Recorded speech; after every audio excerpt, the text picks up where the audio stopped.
कारंजा येथील नगरपरिषद कार्यप्रणाली शहरातील नागरिक नाराज आहेत। नागरिकांना रोज कुठल्या ना कुठल्या समस्यांना सामना करावा लागत आहे।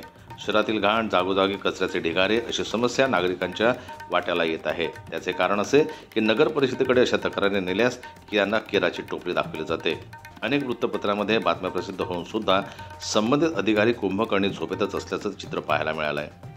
शहरातील महात्मा फुले चौकातील मुख्य रस्त्यावर खड्डे पडलेले आहेत। पावसाचा दिवस असल्यानं खड्ड्यात पाणी साचतं। रस्त्यावर चालणं देखील लोकांना कठीण झालेलं आहे। दुचाकी वाहन किंवा चारचाकी जात असताना खड्ड्यातील पाणी पायी चालणाऱ्या लोकांच्या अंगावर जात असल्यानं किरकोळ भांडणे देखील होत असल्याचं चित्र आहे। मुख्यमंत्र्यांकडे केलेल्या तक्रारीची चौकशी अजूनपर्यंत झालेली नाही।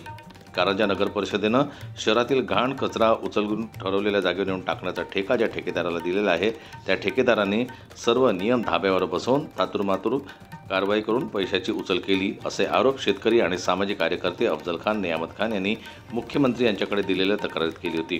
त्यावर आजपर्यंत साधी चौकशी सुद्धा झालेली नाही असंही त्यांनी यावेळी सांगितलं। जनमत लाईव्ह न्यूज करता वाशिमहून ज्ञानेश्वर वरघट यांची रिपोर्ट।